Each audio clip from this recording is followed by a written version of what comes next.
It's always nice to have a full house, I think. Just a little overview before we begin with our consultants this evening. I'm Mary Ann Holden. I'm president of the Dansville Board of Education. And in the fall, Keshequa approached Dansville and wanted to know if we would be interested in talking about merger. And our board talked about it a little bit, and we decided that we needed to know more. And we hired, we asked our consultants, Mr. Silke and Mr. Poole, to come and tell us more about merger, more about the process.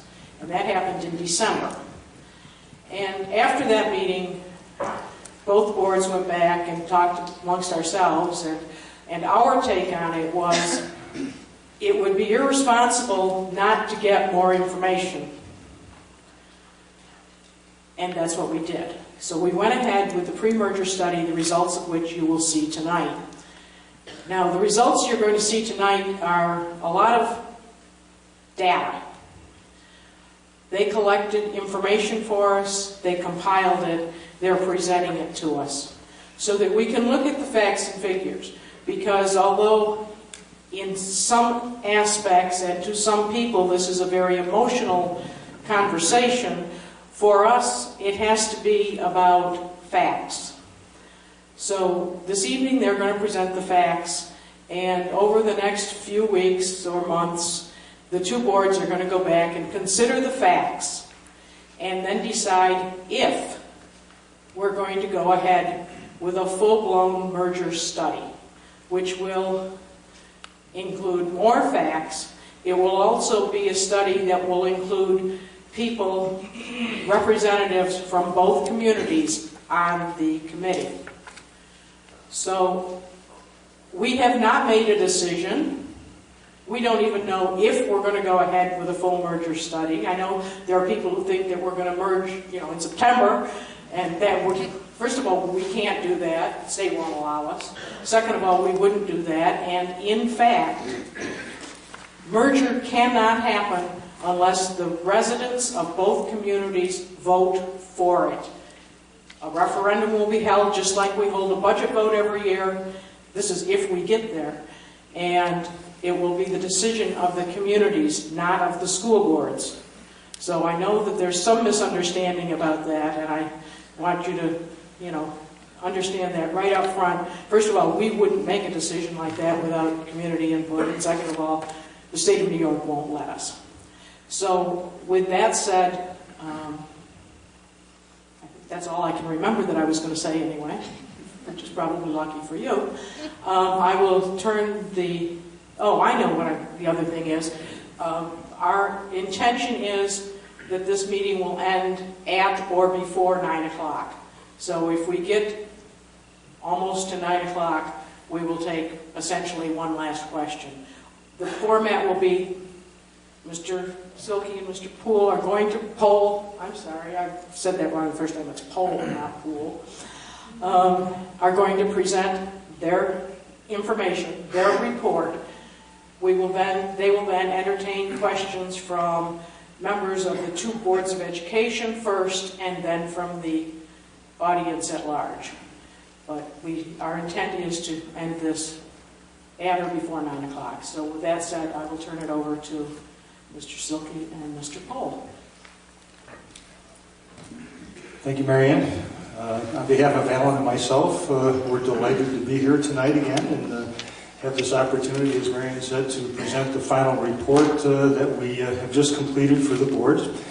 And I'm glad that she clarified the purpose of this particular study so that we refresh everybody's memory. This is not a full-blown merger study, which is required by the state. This is a pre-merger study, and that's important, and I'll tell you why. There are some districts that get involved in school merger studies that are mandated by the state to be conducted before they take an initial look at some of the data that we'll be presenting tonight. And we've done some of these studies, quite frankly. And we know from the outset that these studies are essentially, the decision's been made because the data just doesn't speak to any reasonable possible way that the districts should merge. And so we have worked with several districts now in doing these pre-merger studies with the primary purpose of helping to inform the boards by giving them information they might otherwise not have, so they can make a better decision about whether they want to move forward with a full mandated required merger study.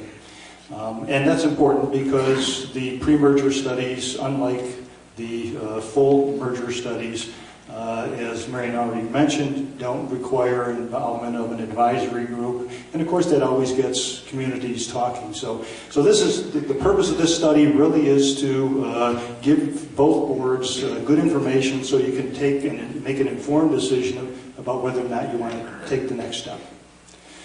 Having said that,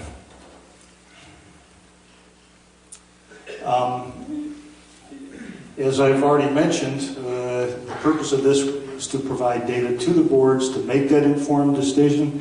I already mentioned that Alan and I have done a couple of studies that we know we're doomed from the outset. So hopefully the information we'll be providing tonight will give the boards enough information to say we either do or do not want to at this point take the next step. Before we begin, of course, it's important to recognize folks that assisted us in our work. And first of all, we want to thank Superintendents Paula Eliotto and Don Koval and their staffs for providing us with information, answering questions that we had, and allowing us to pester them so we could complete our work and make it as thorough as we possibly could make it. We also want to acknowledge both boards. It takes courage for any Board of Education today to even bring up the M word in your local school communities. We know that. And at the same time, both boards have exhibited the courage to say to your communities, this is something we really should at least take a look at. And I think your communities ought to respect the fact that you have the courage to do that because you're doing it with your community's best interest in mind. So we feel very strongly that both boards are representing your community's best interest by engaging in this study.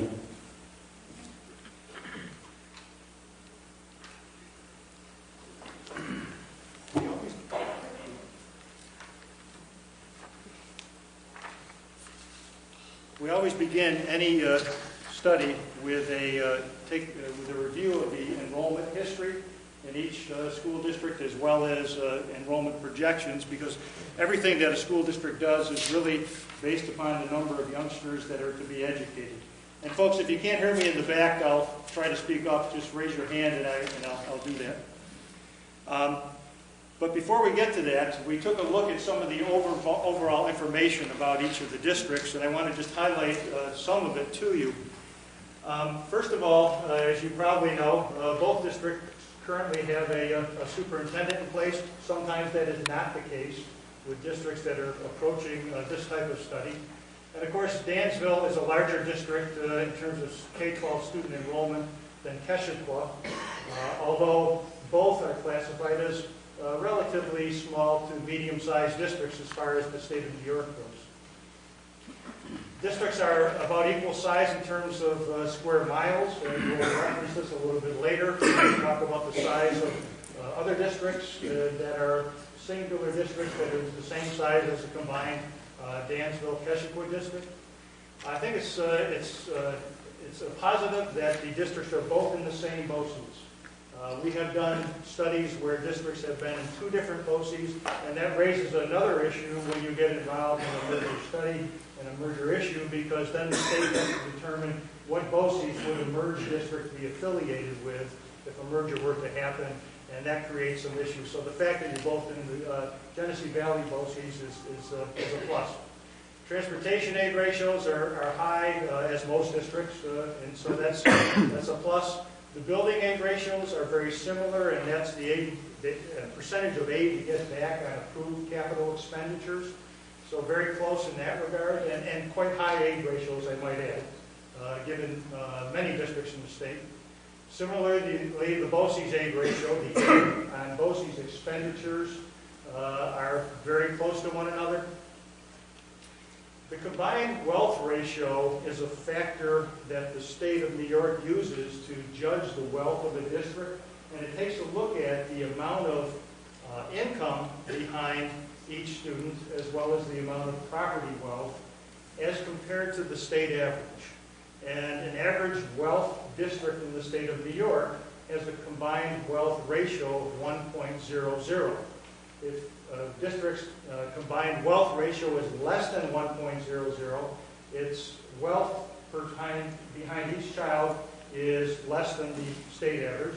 If it's more than 1.00, the wealth is greater than the average in the state.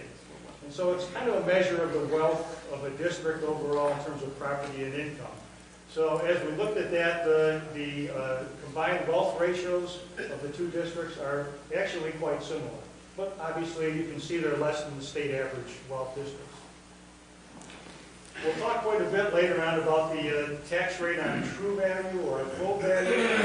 You can see that Dansville's this year is a little over $17 per thousand of full value. That's not assessed value, what folks get in terms of your tax bill, but it's the full value of the district. And at the same time, Keswick is a little bit higher at $20.14 per thousand of full value. This is an important variable in the study, as we'll talk about later on. There is a little bit difference in terms of the grade configuration of the two districts. As you can see, both districts have pre-kindergarten programs, but Dansville's elementary grade configuration is a pre-K through 6 configuration, and at the middle grades level, it has a 7-8 junior high with a 9-12 high school. Keswick, on the other hand, has a pre-K through 5 elementary configuration with a grade 6 through 8 middle school and a 9 through 12 high school.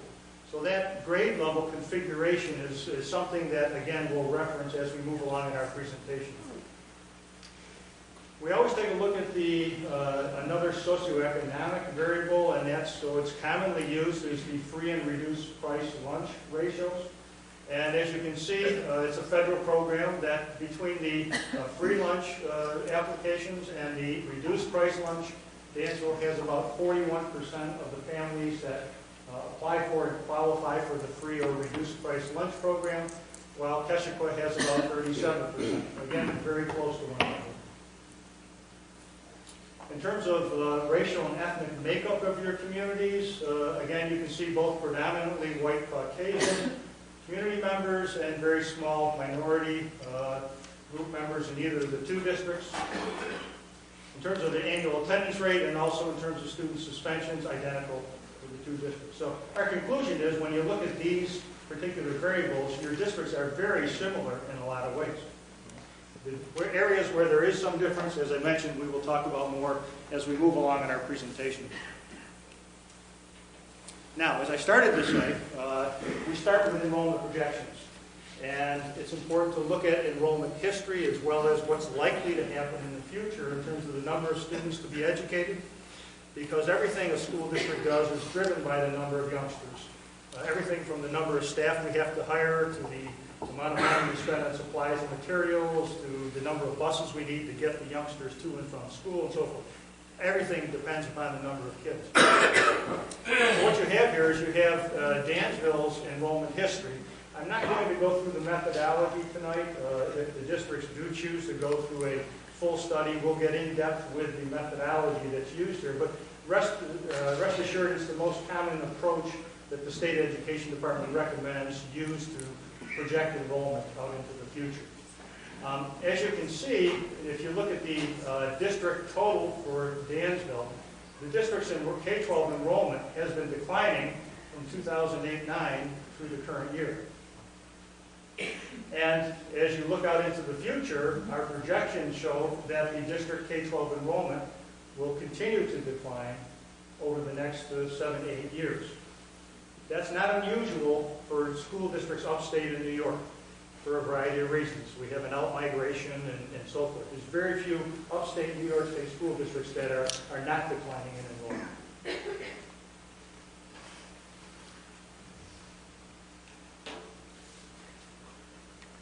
Keshequa's enrollment data, history, as well as your district's projections. And again, you'll see a similar pattern here with the K through 12 enrollment over the last 6 years declining. Obviously starting from a smaller base, but still declining as a percentage of youngsters that are no longer in the district. And the pattern is similar in that the decline is likely to continue over the next few years. This is important for a couple of reasons. And most importantly, with declining enrollment, the single most important thing is the ability to continue to offer programs, particularly at the secondary level, that the districts are able to offer right now.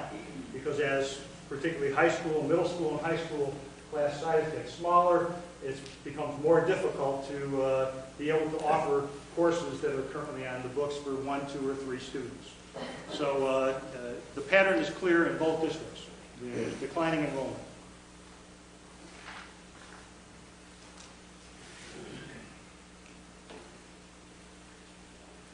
And because both districts are declining separately from one another, obviously looking out into the future, if the districts were to merge, after this year, which wouldn't happen, but if they were, you can see what would happen to the total merged district enrollment over a period of years. Now, we present this only because under a merged district scenario, there would be a larger student base to work from. That's not going to stem the declining enrollment, but it might stem some of the attrition of courses that are being offered to students at the middle and high school level because you have a larger student base to work from. So that's one of the advantages programmatically of, even though in a declining enrollment period, to have a larger student base. A related variable that we took a quick look at was the non-resident students that the district currently educates. In most school districts, not every student that goes there is actually a resident of the district. As a matter of fact, I think Dansville recently changed their non-resident policy, but grandfathered a few youngsters to stay in the district. And I believe Dansville's policy now, if I'm correct, is that if there's a contractual agreement with a bargaining unit, the students of those people that don't live in the district are allowed to come to the district, but other non-residents would not be allowed to come to the district other than few students that are grandfathered in. On the other hand, Keshequa does allow on a tuition basis students out of the district to come into the district, and you can see the number of students that are allowed to, are non-residents in each of the 2 districts and have been for the last 3 or 4 years. In any case, the number is not significantly large enough for our judgment, to alter the enrollment projections.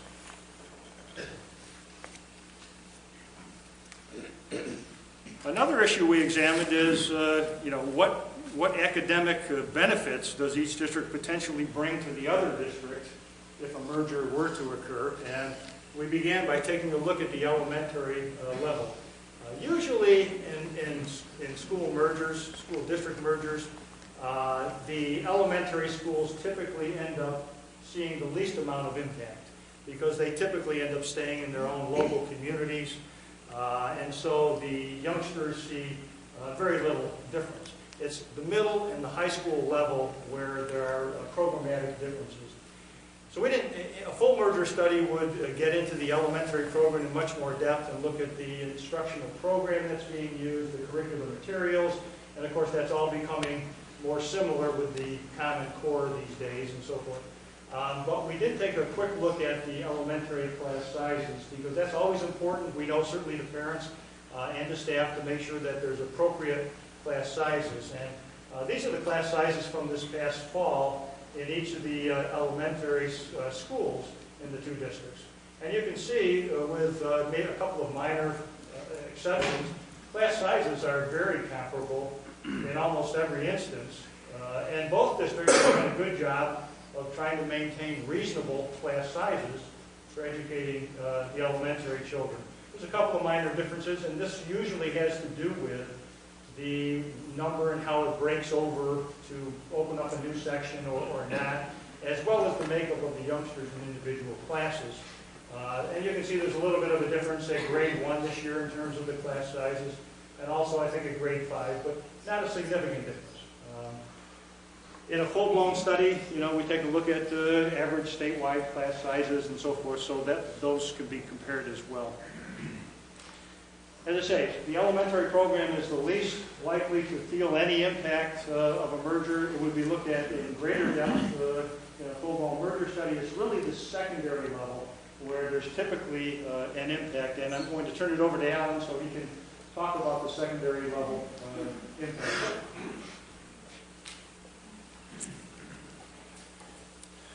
Thank you, Bill. Good evening. As Bill mentioned, the analysis of the class sizes at the elementary level were completed. We also did the same thing at the high school level. Without going through about 4 pages worth of tables, I've simply taken what we did with the English courses that are offered at both high schools to use for this presentation tonight, and just to begin to show kind of the work that was done and perhaps what this may mean. These are the classes that are offered for 2013-14 in the area of English for Dansville and for Keshequa, and these are the courses that are offered in English in the 2 districts, and these are the enrollments, the number of students that each district has in each of these courses. And so what you find in the kind of the core courses of English 9, English 10, English 11, English 12, you can see that there are a number of sections in most of these, and that there are quite a few students in each of the sections. And that's what this table is to point out. The other thing that Bill talked about is, and so those are really solid in terms of the numbers of sections and the numbers of students. Bill was also mentioning, as enrollments continue to decline, one of the things that this table illuminates is that there also are some elective courses that have smaller enrollments. Public speaking, you can see in Keshequa has 2 sections with 8 students in each section. There's an advanced placement English class with 3 kids, English literature class in Dansville with 10 kids. The question is, how many of these really small sections exist, and as enrollments are projected to decline into the future, can this breadth of opportunities for students be maintained as enrollments continue to decline? Can we continue to offer classes with 3, 5, 7, or 8 kids in them? And so that's what these tables look at. We've got English up here. Note that this was done for every course in the high school. There's a science section, a social studies section, a math section, a business section. And all of the courses that were offered in both high schools were looked at. If we were to total everything up, this table shows you the number of courses in each district at the high school level in the English area, social studies, math, science, and you see that right here. And so what you see is that Dansville has 11 English courses available to its students. Keshequa has 12, and you can figure out these numbers as you go down the table. Bottom line is what we find is, again, in the core areas of English, social studies, math, and science, there are a large number of courses that are available to the students in both districts. They're pretty comparable. In some areas you see some differences. In languages other than English, you see that Dansville has 8 courses, Keshequa has 4. That reflects that Dansville offers French and Spanish to its students, whereas Keshequa offers just Spanish. And that's why there's 4 versus 8, a second language. More technology courses in Dansville, more business courses, you get the idea. Bottom line, if you total everything up, there are about 98 courses that are available to the students in Dansville, about 73 to the students in Keshequa. Again, this is not at all unusual. Remember that Dansville is a larger school district, almost twice as large as Keshequa, and it's absolutely predictable that a larger school district will have the opportunity to offer more courses to its students. So this data that we have quantified here is not at all unusual. It's to find that a larger district offers more courses. We also took a look at, and to kind of conclude that thought, what we also concluded was that the opportunity that both districts probably would benefit at the secondary level academically from a larger high school. Again, larger high schools create more opportunities for kids, so if it's a goal of the districts to create more coursework opportunities for the students, a greater student body would provide that. It may also reduce the probability that some of those small enrollment classes might be eliminated. Again, those courses that have 3 or 4 or 5 or 6 kids in them. But there are classes that each district has that the other doesn't. So simply by putting together the current offerings, it appears that both districts would benefit. The same idea is looked at in the comparison of data for athletic opportunities. And again, we did this for all 3 sports seasons. What's on this table is for fall of 2013. There's a similar table in the study that looks at the winter sports and the spring sports as well. And again, what you find are all of the athletic opportunities that are available in both districts, the numbers of students from each district that are participating in each of these opportunities. And so again, we find, and again, not surprising, we would have guessed this without looking at any data, is that the larger district, Dansville, has more opportunities than does the smaller district for its students. Not at all unusual, not at all surprising. So the fact that there are cross-country opportunities in Dansville that don't exist in Keshequa, not surprising. The fact that Dansville plays football, Keshequa doesn't, not at all surprising. So again, should a merger occur, there is the possibility that there would be more athletic opportunities for all students by putting the student bodies together. Because if you look at this, you can see the cross-country idea, you can see the football idea. Students from both districts would have advantages to participate in both of those subjects. I think Keshequa also has a skiing team that Dansville doesn't. You know, that would provide some opportunities for Dansville students that they don't currently have. So a merger generally provides more opportunities. On the other hand, it should be really clear that if you merge, not only do opportunities to participate in athletics increase usually for students, but so does the competition for meaningful playing time. And some people see that as a factor that should be considered. You know, right now there are 2 starting pitchers on the varsity baseball team for this first spring game that's coming up in the next week or 2. If there's a merger, there's only going to be 1 varsity baseball team. There's only going to be 1 starting pitcher. Okay? There's only going to be 1 point guard on the basketball team. So it's important, we think, and we put this in the study, to understand there are 2 aspects to athletic participation, usually increased opportunity to participate, and at the same time, increased competition for meaningful playing.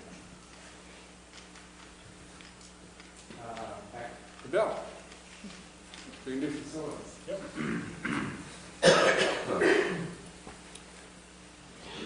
Another issue we took a look at, because it becomes an issue in some merger studies, is have both districts been attending to their physical buildings, their facilities, and how are those arranged and so forth. So we started by taking a look at the buildings, the facilities that each of the districts currently maintain.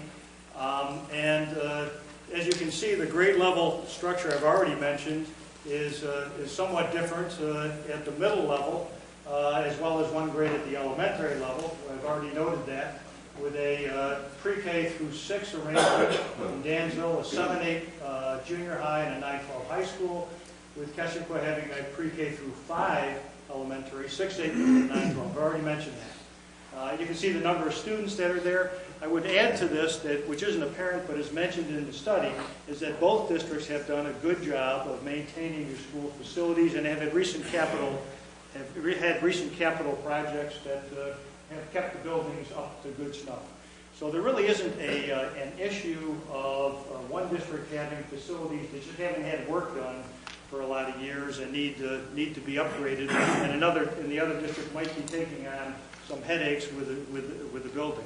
And of course, there's this building that we're in tonight that is part of Dansville and part of a 10-year lease with GCC that we discovered this evening, that in the full study that would be examined too, and what might happen to that arrangement if a merger were to occur. And the full study would address that as well. Because the middle grade arrangement is different, we took a look at what the enrollments would look like at the middle grades level under a middle school junior high arrangement, or under a middle school high school arrangement, junior high school arrangement. And as you can see, using this year's numbers, using this year's numbers, the 6-8 enrollment, if there was a 6-8 arrangement in a merged district, would have 544 kids in a 6-8 middle school and 728 in the high school. With a different grade configuration, the one that Dansville has currently, with a 7-8 junior high, there would be 366 kids in that 7-8 arrangement, and of course, again, 728 in the 9 through 12. This is important, and it would be in a full-blown study, because obviously there would have to be a recommendation coming out of that study whether or not there should be a 6-8 middle arrangement, or whether there should be a 7-8 junior high arrangement. I will tell you there are districts in the state, although we don't think it's desirable, that do have different grade arrangements within the same single school district. So you do find that, but we don't think that that's desirable. But that would be an issue that a full study would have to address. What should the grade arrangement be, and where should the grades be housed? It wouldn't be, it probably would not be unreasonable to assume, even at this point on our part, that if a merger were to occur, and a full study would probably end up concluding that grades 9 through 12 would have to be in the Dansville current high school building, secondary building, right? Simply because of size. And which would then mean that either a 6-8 or a 7-8 middle school or junior high would be in the Keshikwa current secondary building. Again, simply due to the size of the facilities themselves to be able to house the numbers of youngsters.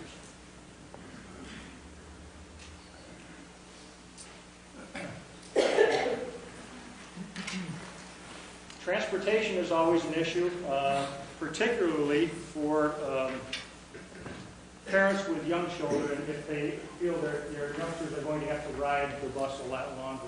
Usually, as I said, that is not the case in actual mergers that occur. Usually the elementary schools stay where they are, and the youngsters typically get to school in the same manner they currently get to school.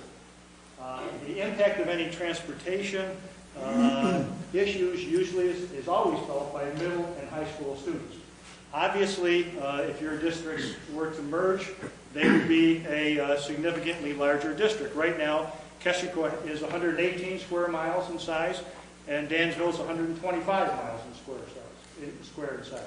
So a combined district, if you were to merge, would be 243 square miles. So you can see how that compares to the surrounding districts that border on your two districts right now. It would obviously make a combined district much larger than most of the districts in the area. At the same time, it's not an enormously large, wouldn't enormously be in a large district. For example, in the general area anyhow, you've got Randolph Schools, which is 264 square miles.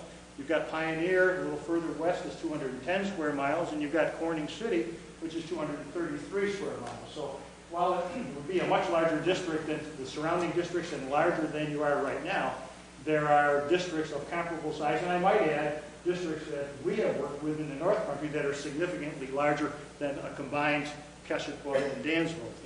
The real issue becomes, the transportation arrangements to get students and how long they'd be on the bus. To get a visual picture of the districts, I've got these two maps up here, and you can see how they could actually, obviously piece together, but gives you kind of a visual picture of the two districts and what they might look like if they were all of a sudden to come together geographically. And the issue becomes, as I said, depending upon where students reside currently, assuming that Dansville did house the high school and Keswick did house the middle school, youngsters that live over in this portion of the district going over to Dansville for high school, obviously that's going to be a longer bus ride for some kids to get to high school. But again, a full study would look at the transportation issues in depth and recommend some series of recommendations about how long youngsters should be on the bus, and working with the transportation directors so that it minimizes the impact on youngsters riding to and from the middle and high school.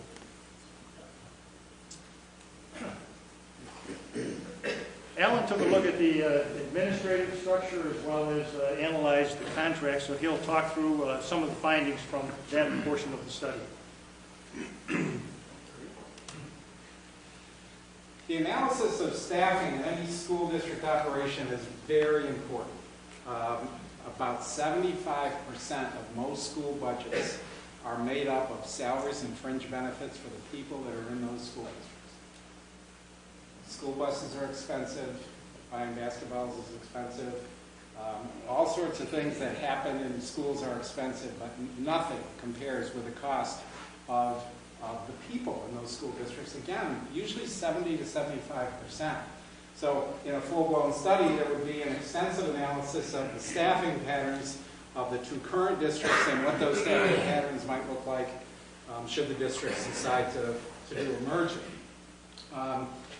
This really lays out the current administrative and supervisory positions for the two school districts. You can see where the X's are, which positions are in which districts.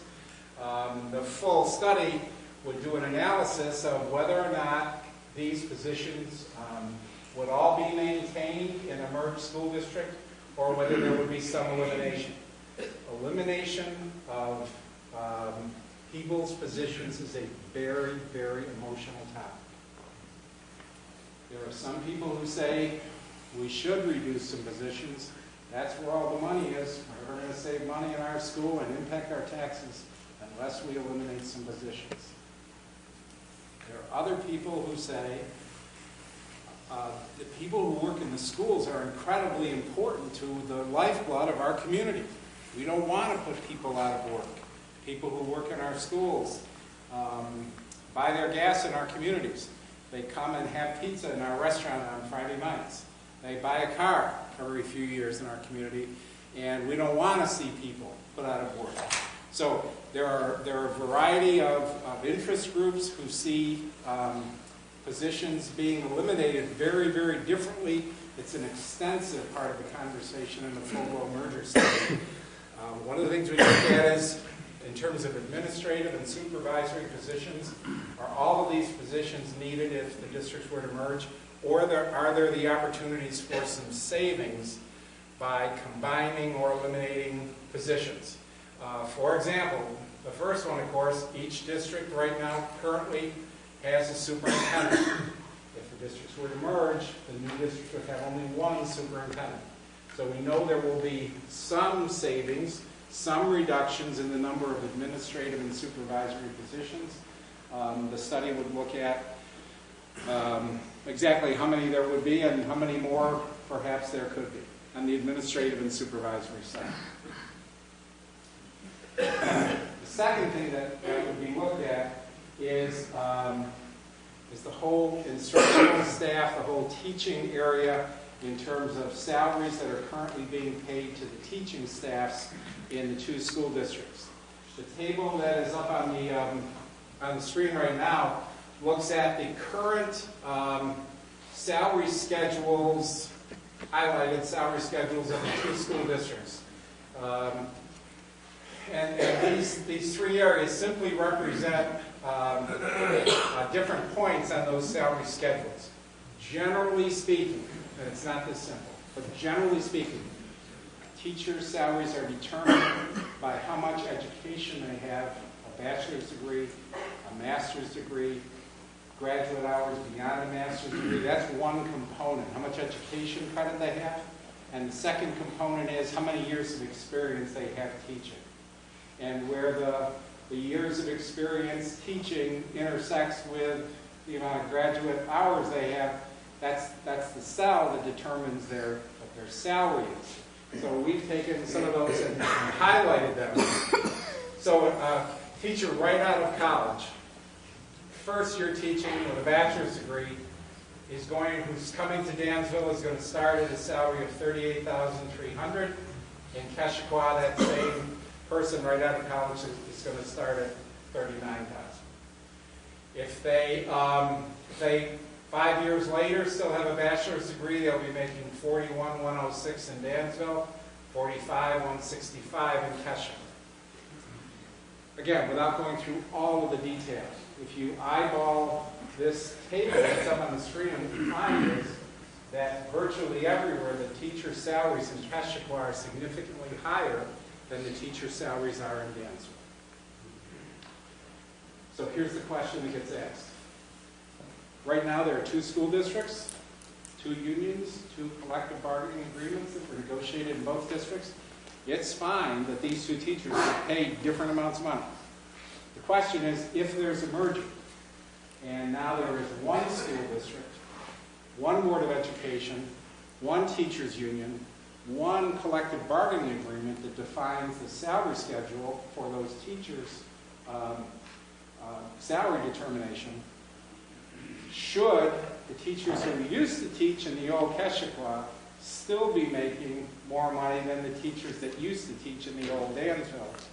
Or should teachers with equal amounts of experience and graduate credit, now that we're all 1 school district, should we all be making the same salary? That's the question. The new teachers union would negotiate a brand new contract with the new Board of Education in the merged school district. There's no requirement that that new salary schedule be the higher of these 2 schedules that I'm highlighting behind. There's no requirement at all. This process of if we do move the Dansville teachers to the Keshequa schedule, that process is called leveling up. There is no requirement that those teacher salaries be leveled up. Nothing in the state says you have to do that. If the union and the new Board of Education decide to do it, there's no requirement that they do it in 1 year. They could do it over 3 years or 5 years or 10 years. But for purposes of our prediction, one of the things that we look at is, given the history of mergers in New York State, it is common that teacher salaries do get leveled up. Now, again, remember, you don't have to do it. Again, also, please remember that these leveling ups in other school districts took place in a very different economy than we are facing today. Very different. So I'm not suggesting it should be done. I'm not suggesting it would be done. But as we do our kind of preliminary projections, we take the most conservative approach and say, if these salaries were leveled up, how would that impact the finances of the merged school district? So, if you can eyeball these 2 columns, and you can see how different they are, whether it's a bachelor's degree, whether it's a teacher that's got a master's degree, whether it's a teacher that's got 30 hours beyond the master's, a teacher who's 42 years old, who's been teaching for 20 years, has a master's degree and 30 hours beyond that master's, that's this teacher right here. That teacher's making $59,000 in Dansville and $69,000 in Keshequa. $10,000. The other thing that we know is that the average amount of experience for teachers in both districts is 16 years. Add up all the years of experience that are accredited in both districts, the average for both is 16. You have to have a master's degree in order to be certified to continue teaching. So the 16-year person has to have at least a master's degree. So this person right here that's in italics This is the average teacher in the two school districts. And what you find is that that average teacher is about over $9,000 difference in what those salaries are. Dansville has 158 teachers, Keshequa 73. You see the payrolls of the two districts, and you see, again, what I just mentioned is the average experience is 16.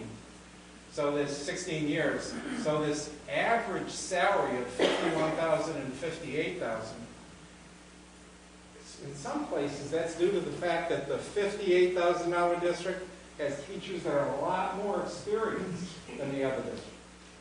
The average years of experience is 20 years, and the other district is only 5 years average. That's why it's that much higher. But here, because the average experience in both districts is 16 years, this is a pretty close estimation of how different these salary schedules are.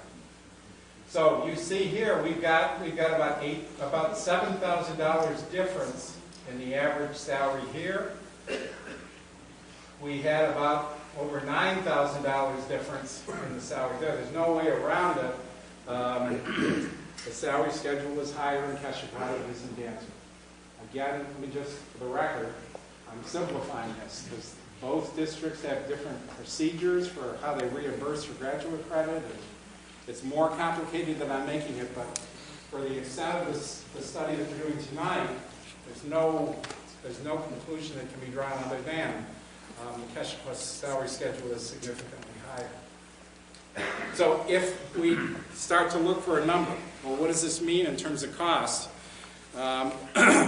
This is essentially what we have done to at least ballpark that. Again, when we looked at the average in the salary schedule of steps, we were a little over $9,000. When we looked at the difference in the average teacher salary, we were a little over $7,000. Again, for our purposes, we said, well, let's say the real difference is somewhere around $8,000. Split the difference on these two figures. Let's say on average, the Keshequa salary schedule is $8,000 higher than the Dansville schedule.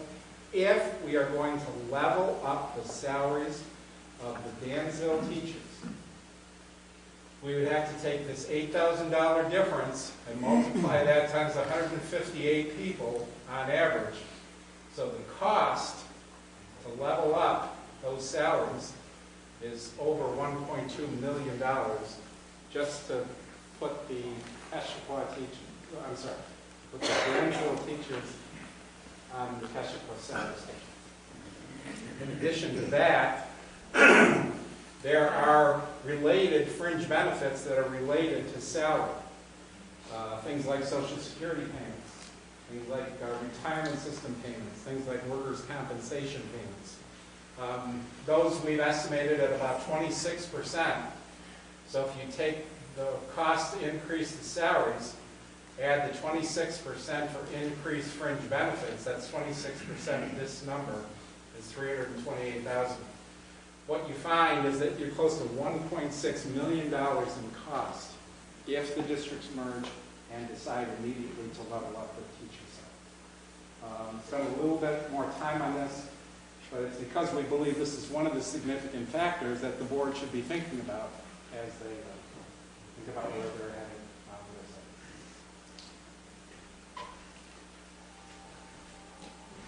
this. And we'll come back to that leveling up costs in a few minutes when we talk about the overall financial impact if the districts were to consider merging. We also look at and try to answer the question, how have your respective communities supported the schools and the school board and school district? And one of the key variables that we take a look at to assess this is the voting pattern on annual school budgets. That's probably the most important variable to say whether or not each of your respective communities have supported the financial plans that have been put out before you each year at budget vote time. And as you can see, it's an enviable record in both districts.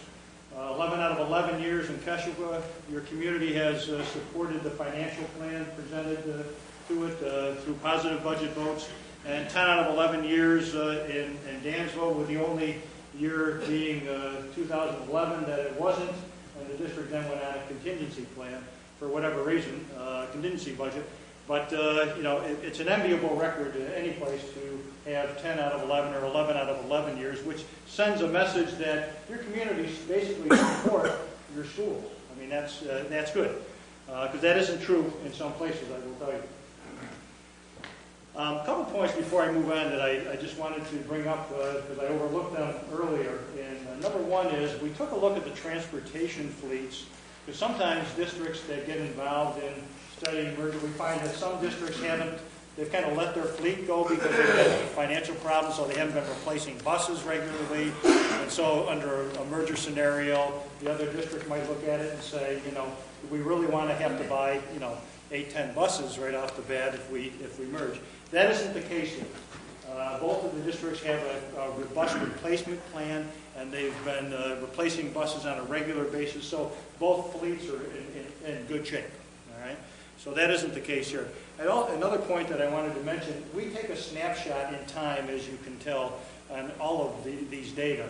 And I believe there was at least one area in the administrative structure that there's been at least some discussion about sharing between the two districts already. I don't know if that's actually happening, but at least I know there's been some discussions about that. So I just want to reinforce the idea that, you know, we take a snapshot at some point in time, and things may have changed a little bit from when we took this snapshot. Another issue that we had to explore was whenever two districts consider possibly merging, it's like a marriage. You bring some assets and you bring some liabilities to the marriage, if you will. So we try to take a look at some of the financial liabilities and financial assets that each district has now that they would bring to a marriage. And one of the key pieces is the outstanding debt that each district has. And so what you have in this particular table is a list of all the principal and interest payment that the districts have to repay over a period of years because of capital work, as well as perhaps bus purchases are built into this. And by looking at these data, you can see that, whoops, I didn't need to do that. By looking at these data, you can see that in Dansville, the outstanding debt principal interest will extend out through the 23-24 year. This is existing debt right now. Before it, if it didn't take on any additional debt, it would become debt-free. Keshua, on the other hand, would have to go a little bit longer and go out through 25-26 before it would become debt-free. Now, having said that, no districts that are paying attention to their buildings and buses never really are debt-free. It's just like your home. You have to continually do some work to maintain them and keep them up to date. You know, so there's always a need to do some capital work and purchase some buses and so forth. But to give you an idea of the existing debt each district has right now. So as you can see, in total, amount of principal and interest payment that has to be repaid right now, Dansville's got $20.7 million, Keshua's got $24.6 million. Now, it looks like you know, there's a lot of debt to be repaid, but it's important to keep in mind a couple of things. Because your districts have very high capital building aid ratios, right now, Dansville's, and it varies a little bit from project to project, Dansville is right now about 84% state aided, and Keswick is about 87%, which means that in Dansville, local residents only pay 16% of this amount out of your own pockets, if you will. And the state reimburses the districts for the rest. And in Keswick, local residents pay about 13% out of their pockets, and the state pays the other 87% of this particular debt. So it doesn't really look as much as it actually is to local taxpayers, although because it's so highly aided. But it's important to note that there is a debt that both districts would bring to a potential merger. We also take a look at what's known as the general fund balance. All right? And it's more complicated than we have time to talk about here. But at the end of a school year, every school district has some money left over in its bank accounts, if you will, in the general fund bank account. And it's put into certain categories. It's required by general accounting principles to be done this way. For example, in the fund balance, it's broken down into 4 parts today. There's what's known as the non-fundable, or excuse me, non-spendable fund balance. And basically, this is money that the district has already committed, and they can't spend it because they've already committed it. For example, the fiscal year goes from July 1 to June 30th. So if a district makes a purchase of something in June, and maybe they haven't received whatever it is they purchased, but they've sent a purchase order out, they're obligated to pay that. So the money is in the bank, they just haven't received the bill yet. All right? So, but they still have to pay the bill because they've already ordered whatever it is. So it's a non-spendable amount of money because they're committed already to spend that money on something. So they can't spend it on something else. All right? That's part of the school district's extra money at the end of the year. Another part is what's known as the restricted fund balance, and these are reserves that districts set aside. And I would say you can see from the numbers that both boards of education, you've done nice jobs looking ahead and saying there is a fiscal issue coming down the road, because you can see the amount of money that the districts have put into reserves. There's things like, and we didn't break them down into the exact reserves, but there's things like unemployment reserves, there's repair reserves, there's reserves for assessment challenges, tax certiorari reserve, teacher retirement reserves. So these are money that the district and accountant is saying, you've got to put money aside because you're obligated down the road to pay these expenses. And your boards have done a pretty good job of planning for that. Now, I will tell you that the fiscal picture that all districts are in New York State right now, the districts are having to use their reserves to, because state aid is not keeping pace with even what it was 4 or 5 years ago. So while your 2 districts have done a good job planning for this fiscal picture, it isn't going to be as healthy in a couple of years, I will tell you. And there are some districts that are in much, much worse shape than your 2 districts. There's the assigned fund balance, or a portion of the fund balance, and that's the amount of money left over at the end of the year that the Board of Education says, we're going to apply this so we can keep the tax rate down lower. All right, we're going to assign it to hold the tax rate down. So in other words, we won't raise that same amount in taxes this year. So it's used to keep the tax rate down. And then there's the unassigned fund balance, and that's the portion that a lot of people just refer to as the fund balance. I mean, that's the portion that for emergency purposes that the district needs, or for things that were come up suddenly and need to be taken care of. And that's restricted by the state in terms of the percentage that a district can have to no more than 4%. And your districts have done a good job of doing that. Personally, I think most accountants will tell you that that's not enough, but you know, that's what districts are restricted to. So bottom line is, the fiscal picture, both district boards have done a good job in these very difficult times, positioning yourselves to not be as bad off as some other districts, but the picture is not bright looking ahead, quite frankly. And I would also say, because this is a snapshot in time, this was done at the end, as you can see, the end of the fiscal year on June 30th, 2013. Some of these numbers are going to be different right now because this was just when the snapshot was taken.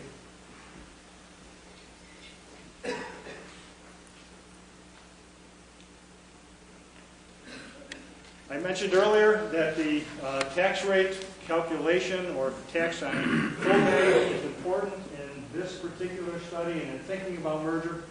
As you can see, for the current school year, we've shown that the tax rate calculation, the levy of each district and how much money they've had to raise. And I would say both of you support local libraries through your levies. This is not included in this calculation. Again, in full study, what would happen to those libraries will have to be addressed. All right? And what would happen is the law requires that those libraries continue to be funded. Correct? Yeah, we've tracked that down in the past. At least at the same level that they were funded prior to a merger. But it's not shown in this particular calculation. But the tax rate, as you can see, is higher in Keswick than it is in Dansville. And that spread in tax rate is really important because obviously you don't want a merger if I live in Dansville, if despite the extra incentive aid, my taxes are going to go up. So we'll show you how we calculated what the impact might be with that. But just keep in mind at this point that the Keswick full value tax rate this year is higher than Dansville's.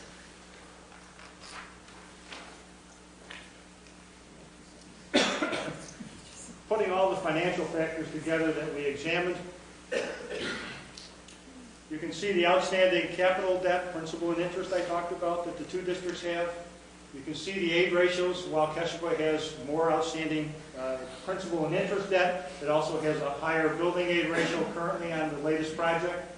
So the local share is pretty close to each other. In other words, this is the amount of debt, outstanding debt, that the two districts would have to raise locally to pay it off. And it's very close to each other. So coming into a merger scenario, it isn't like one district is a lot more debt than the other to bring into a merger or even a merger study. You can take a look at the restricted fund balances and the unassigned fund balances that the districts would bring. Obviously, in a merger, Dansville would bring in, with the snapshot we took, more financial resources that are in reserve accounts right now are restricted, and a larger unassigned fund balance.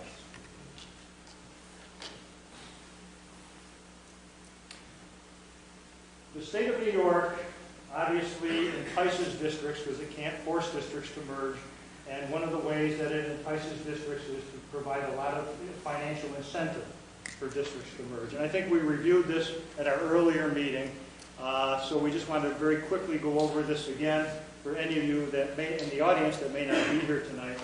But the carrot that the state uses is what's known as incentive operating aid. And the bottom line is that over, assuming the districts, your two districts did merge in 2015-16, the districts would receive an additional 40% of the district's combined operating aid in the first year of a merger. So an additional over $4 million would come to the newly merged district that you're not going to get otherwise in either of your districts. That's the incentive the state of New York has. And the state of New York will pay that additional $4 million for 5 years after a merger. Every year they'll give you that same $4 million. And it's a very rich formula, as you can see. But then in year 6, the state starts taking away 4% a year every year, until eventually, in this example, in 29-30, you don't get that additional incentive aid anymore. The theory behind that is that in the first 5 years, every new district needs additional money because of leveling of salaries, because of transition costs, and a variety of things. It just takes time to become a new single district, and so you need more money. That's the theory behind it. But then eventually, over time, the new district will find some economies over time, and so the state starts weaning that aid away. Bottom line, if you look over here, if your districts did merge, with this example, it would bring an additional about $38 million to the merged district that either of your districts separately are not going to get. So in other words, the taxpayers from the state of New York elsewhere, ourselves from Syracuse and so forth, are sending some of our tax dollars here to the newly merged district. It's money the state budgets every year, whether they spend it or not, and there are many districts that are receiving this type of incentive aid in the state right now. So you can see that's the carrot, if you will. As I mentioned, there are two different full value tax rates. So what we do is we try to do an analysis of, because there's different taxing levels or tax rates, what would happen if the districts merged and tried to use some part of the incentive aid to not only help with transition costs, but also plan for the future, and also help to provide some tax relief and or stabilization for the district. So the tax stabilization is what we're looking at up here. And this is complicated, so I'll just basically talk you through it a little bit. But, based on the 2006-07 base year aid, because that's what the state uses, all right, if your districts had merged this year, the base aid would have been $10 million plus a little bit, and the levy of the combined districts would have been $12.2 million. In the first 5 years, as I showed a second ago, you would get a little over $4 million in incentive aid. If you had merged this year and you decided, as we typically say, start thinking about 3 pots. You're going to put this additional incentive aid in. One pot is going to help with transition costs. You might want to put a third of that money in there, all right, to help level up salaries, buy new uniforms, redesign or relabel the buses, maybe do some new offices or whatever. So you got a third of that extra money in one pot. You got a third of the money in a pot that's going to plan for future weaning away of the state aid. All right, so you're doing some long-range financial planning. And then you've got a third of it that you may want to use to help reduce taxes. So that's how we typically start, is if you take 3 pots and about a third of the money in each pot. Right? But it doesn't always work out that way, because remember when Alan talked about the amount of level up salaries, all right, that transition costs might take more than a third, to help level up those salaries. Again, not that you have to do it, but history says a merged district probably would. But taking the one-third notion, you can see that the total tax levy, a third of incentive aid, would be this amount if you used a third of the incentive aid to reduce taxes. Remember, without using incentive aid, it would be $12 million. You use a third of the incentive aid, it drops it down to $10.8 million. If you use 40%, it drops it down to $10.6 million this year. And if you use 50%, it drops it down to $10.2 million. So you can see the incentive aid, the more you apply, the lower you can reduce the levy, and therefore the tax rate would drop. So what we try to do is we take a look and we say, all right, well, if the districts had merged this past year and none of the incentive aid was applied, you just put your 2 budgets together and everything, and your 2 levies together, what would the tax rate be? Well, it would have been $18.16. Obviously, that would be a tax levy increase for Danville residents, but a decrease for Keswick residents. And then if you use the third of the incentive aid, it would drop it down here, and so forth, depending upon the percentage you use. So the actual true value tax rate, again, is 17.16 in Dansville, and is $20.14 in Keswick. So you can see what would happen to a local taxpayer in Dansville and Keswick under these different scenarios of how much of the incentive aid was used to hold the tax rate down. I hope I'm not losing you, because I know it can get complicated. Okay. So what we try to do is to figure out how much of this incentive aid would be needed to make sure that no residents of either district would experience a tax rate increase. And so this bottom calculation down here, since the residents of Dansville are paying the lower tax rate this year of $17, we say how much of an incentive aid would have been needed to get the Keswick tax rate down to at least $17.60, so that the Dansville residents would at least see tax stabilization, and the Keswick residents would see some tax relief. To do that, it would take about 16.7%, not even a third, as we suggest. It would take 16.7% of that incentive aid to lower the tax rate so that no one saw a tax increase. But this is only part of the issue. All right? Remember, keep in mind, with leveling up salaries, there's a big chunk of money that would have to be used to accomplish that. This is a very positive, however, in terms of looking at whether or not it's something that ought to be pursued further between your 2 districts. The last thing we looked at was community compatibility, or one of the last things anyhow. And we look at this as soft data, because we found in some districts, even though they're next door to each other, really aren't compatible.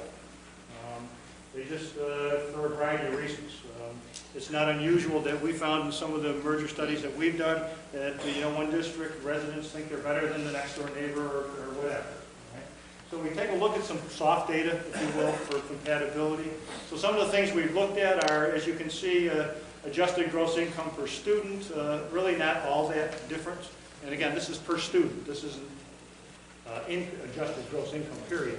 It's per student in the school district. Property wealth, as you can see, is very similar.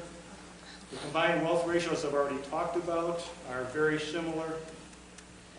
Free and reduced price, percentage of families that qualify is similar. The ethnic makeup is similar. Both communities really are classified as small town, rural communities, similar in that regard. Which you might think, well, geez, wouldn't always districts be like that? No, I've done merger studies with cities and neighboring cities. And, they're very different in terms of their overall makeup in a lot of ways. Most people who are working class enjoy the outdoors, politically conservative, and love their kids, in both of your communities. So a lot of similarity. However, there is not a lot of shopping overlap. We look at that because in some merger studies, the communities interact a lot, and the youth interact a lot through sports and so forth. There isn't we didn't find a lot of that except a couple of examples in terms of scouting and so forth. Bottom line is, we find your communities to be, although there isn't a tremendous amount of overlap, a lot of similarity in many ways. So we don't see that as being a particular stumbling block. The overall financial analysis, and this is where we get to with the money. As I've already shown you, in the first year of a merger, with a little over $5 million extra dollars to spend in the merged district, or $4 million, extra dollars, it would eat up about 16, a little more percent of the incentive aid that the district would get to lower the tax rate to get down to the lowest level, so nobody saw a tax increase. However, the cost, as Alan pointed out, to level up salary and benefits for the instructional staff is a significant portion. That would take another 39.7% of the incentive aid in the first year to level up those salaries if leveling up did occur. So in other words, to keep the tax rate down, to level up the instructional salaries, it would consume 56 and a little bit more percent of that incentive aid in the first year. I guess we don't see that as a complete issue that says the board shouldn't consider moving forward, but it's certainly something to think about as the boards move forward in their deliberation, in your deliberations, about whether or not you want to take this to a full merger study. So as we see it, there are advantages for both communities. You're not going to stop declining enrollment, but you're going to stop some of the impact of declining enrollment in your two districts if you become one. And probability of decreasing high school offerings in particular would be reduced. Course options would be more available for students, with the benefits, as Alan has already pointed out, that each district would bring to a merger, as well as extracurricular opportunities. And with that additional incentive aid, even though it would be 40-point-something%, the district should use some portion of that to plan for long-term financial issues, but also some of that to improve and enhance the existing programs. And it would hopefully, and it would, stabilize and perhaps in some cases, depending on the percentage used, reduce taxes. But there's also disadvantages. As Alan pointed out, the competition for high school students and middle school students athletically, the geographic size of the district, while it's not enormous, I pointed out, it would be a big district relative to other districts in the area, and that has some issues to think about. But not an outrageously enormous district compared to some others. Some kids would have to ride the bus longer.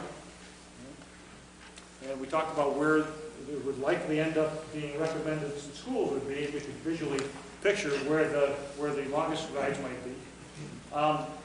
And a significant amount of the incentive aid would have to be used to raise salaries if leveling up occurred. So, I guess in summary, because we've already gone well over our time, I guess in summary, for the board's consideration, we've reached a conclusion in our work anyhow that we don't see anything that would absolutely say you should not go to the next step and do a full study. However, there's considerations you need to take into discussion before you decide. And hopefully we provided the information to allow you to identify what some of those issues are and make an informed decision about what direction you want to go from there. So with that, I'll turn it back to the board. Well, since you lied to me about how long you were going to talk. It wasn't a lie, it was just a miscalculation. Miscalculation by quite a bit. So I think we need to entertain questions from board members first. Yeah, in terms of leveling up teacher salary, we said that you'd have if they merged, we'd have a new board and we'd have to have a new teacher. Okay. If they can't agree on salary, what is the default for salary for teachers? Does it default back to the individual contracts of the previous districts? Yes, until a new teacher contract is negotiated, the existing salaries would be paid unless there's an agreement to the contrary. People would stay at their existing salaries until a new contract is negotiated. Can you just briefly review what the community committees, what their charge would be? Just, I don't want to take too much time, but just. Yep. The question is, what's the in a full-blown study, what's the charge to the community committee? There's several things they're asked to do. I mean, number one is attend all the meetings and be representatives of the respective communities. So they help us if we were to do it, as consultants, to help us understand the two communities and get an input from a broad base of the two communities of what are the issues that are really important locally, because there's always some unique flavor to every one of these studies. All right, so that's one purpose. Another purpose is to be key communicators back to the community. While when the studies that we do anyhow, we try to make sure that there's nothing being done that isn't done in the light of day. So all the committee meetings are open to the public, as just like tonight, to come and observe while the committee does its work. The minutes are always postable. We ask the committee members to be key communicators back in their respective communities, to talk to their neighbors, their family, and so forth. So if they hear a rumor, because then invariably there's always rumors that float around, right? If you hear a rumor, they're going to, in the store, they can say to somebody, wait a second, that's not true. I'm on the committee and let me tell you the facts. So we ask them to be key communicators. And we ask them to be good committee members, to respect the process, not make up their mind right at the, don't confuse me with the facts. Wait till they see the facts and guide us in terms of what facts we're maybe missing that we ought to be looking at. So it's an important role. And most importantly, we look also for continuity. People that are willing to commit the time, because it is time consuming, and they get a lot of data that they're asked to look at and analyze. So it's a big job. Board members? I have a question. When it comes to the A ratio, Dansville was about 83, 84%, Keshequa was 83. If you merge, where does it go? Well, every project is evaluated differently, okay? Let me answer your question in just a second, okay? But for one thing I forgot, all right? Another key piece in a merger is there's additional incentive building aid for districts.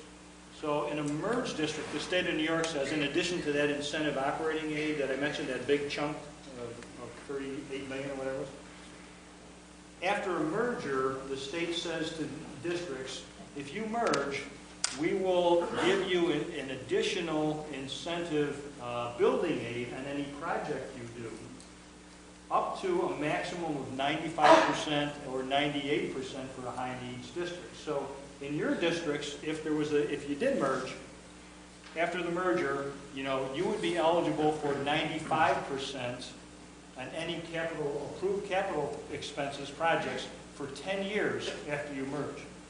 So it would reduce the local share of any future capital expenses from what they are now to 5%. Plus, any outstanding debt at the lower aided ratio at the point of the merger is aided at the higher district's building aid ratio. So, I mean, wouldn't be a huge amount of money for your districts because you're so highly aided to begin with, but it would be an additional chunk of money. So I think the answer to your question is, after the merger, it'd be 95% for 10 years. For new stuff. For new stuff. For new stuff. For If we existing don't- stuff. If we don't build a building someplace between Nunde and Dansville, we're looking at 85. If you built a new building, you merged and you built a new building, Would be 95. it would be 95%. But does On the existing approved. aid level up? Let's say if Dansville's at 84, we're at 87, does Dansville suddenly get the 87% aid? On the outstanding On outstanding? prior, yes, it does. So they actually receive a benefit just because Keshequa would be That's correct. 10% more. That's correct.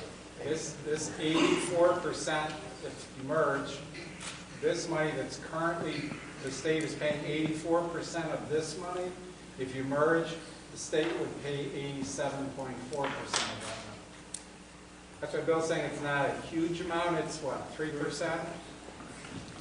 But that's money you don't have if you don't merge, exactly.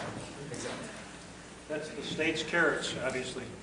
This is not a big point, but when you referred, we're looking at salaries, you referred to the mean salary, and then you referred to the average step.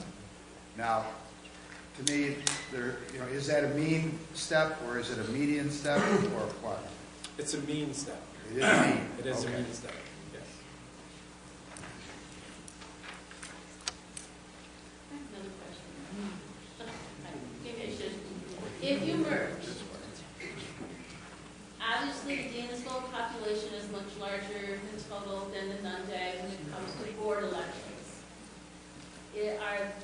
That could sway Dansville to have Dansville board members versus no representation from Keshequa. Is there any written criteria in that merger to change that, or is that the way it's going to be? The law in New York State says you can't have election districts in central school districts. So you can't legally say, we'll get 3 board members from Dansville and 4 from Keshequa for a 7-member board. All right? You can't legally do that. Having said that, and I would bet that it's probably been true here once upon a time, all right? There are general persons agreements that if somebody from, Dansville is going to run, somebody from Keshequa will not take a particular seat to try to keep a balance on that. And those agreements usually hold, there are some districts that still have those agreements that emerged many, many years ago. All right, but legally, no. There's no saying that you can reserve certain seats for people of the former Keshequa district.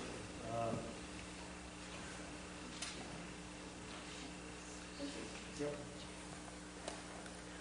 Are we open? Let's open it. Everybody? Yeah. Yes, sir. You had one of your slides alluded to the tax.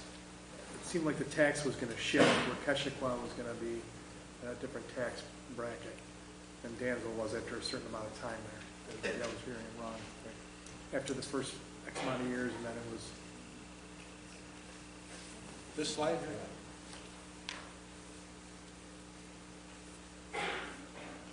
Could have been the previous one there. Yeah, this one right Okay. Yep. here. You rehash this one again? Yeah. Basically, what this shows is this current year, Right. the full value tax rate, and this is the only fair way to compare one district to another, in Dansville is $17.16 per thousand of full value. Okay? Keshequa was at $20.14. So in other words, Keshequa was taxing at a higher level than Dansville this year. Some of that, quite honestly, some of that is due to differential in size. There's lots of things that can affect that. But clearly, smaller districts usually are taxing at a higher rate because the cost is higher to run a smaller district than a bigger district. So there was no period of time over the course of the 10 years, the 10-year period where that would shift. There was going to be some. Well, I mean, we didn't look backwards to what the tax rate comparison has been over the past 10 Like years. your projection. Well, in terms of if the districts don't merge, If they do. if they do merge, you're only going to have one tax rate. Right. That backwards one. Somebody just had it. And that gets down here. Right there. Oops. This one calculates the lowest. Yeah, Okay. that gets down, let me see if I use my pointer here.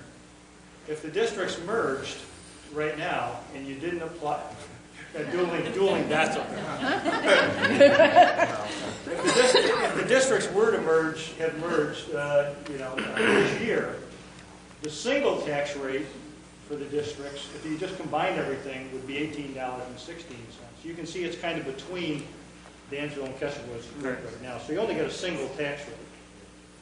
And that's why on this particular slide we try to show what would it take to get, how much money would it take to lower the levy that would need to be raised to get it down to the $17.16 that Dansville is paying this year, just to make sure Dansville residents didn't see a tax increase. Let me try another perspective on this slide.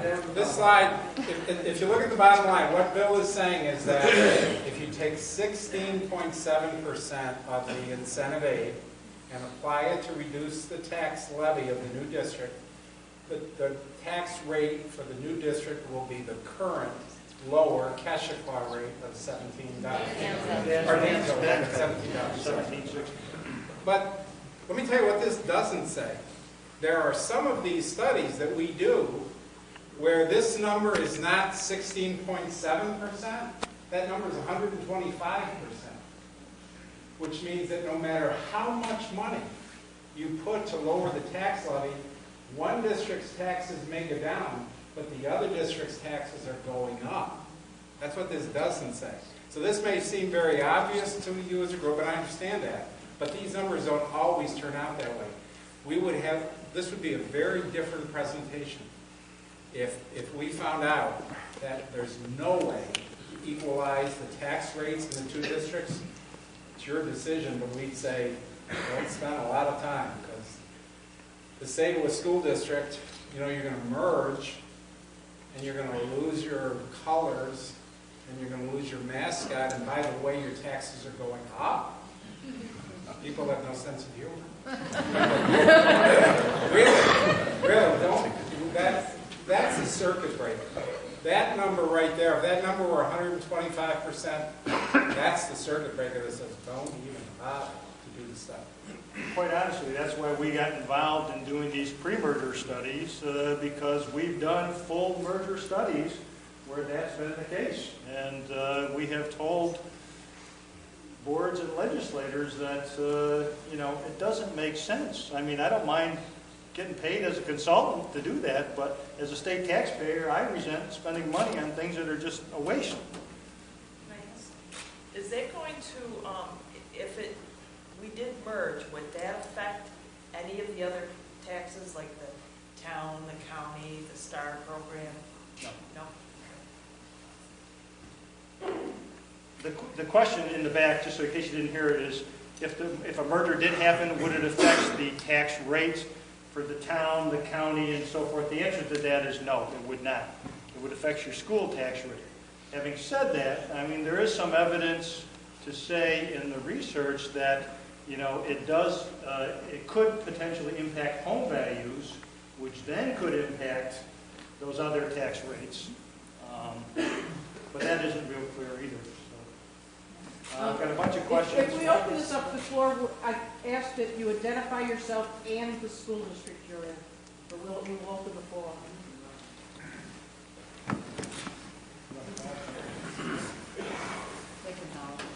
You're going to have to holler, I guess. That's first hand I saw was right there, so let's give the gentleman a minute. DansKeshMerger.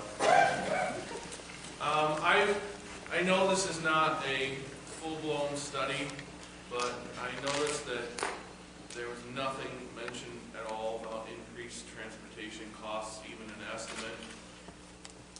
Is there some reason you didn't factor that in at all, even in this small study? I mean, it seems like that would be kind of something really important since they would go up for both. Yeah, there's a reason we didn't do that, is because a full study does take a look at the impact on transportation costs. Quite honestly, because transportation is so highly aided in most districts, and as you saw here, it's aided at 90% in your 2 districts, that the cost impact is not huge. It's something to think about. There's no question about it, because you're going to probably hire more bus drivers. Your routes are going to be longer in some cases because of where the schools would be. But we have never found that, because it's such a small increase, usually because it's so highly aided, that it's not something we include in the pre-merger study, but the full merger study would look at that. It's a factor. There's no question about it. Yes, sir. Tom Shearing, I'm with the Keshekwa District. Maybe I missed it, but where is our tax levy going to be in the cost of running the school, assuming we merge 15 years down the road? We level up salaries for the teachers, which probably has to happen, and then the state aid slowly goes away. We've got increased transportation costs. Are we really any farther ahead, or are we just enjoying a few years of free money from the state?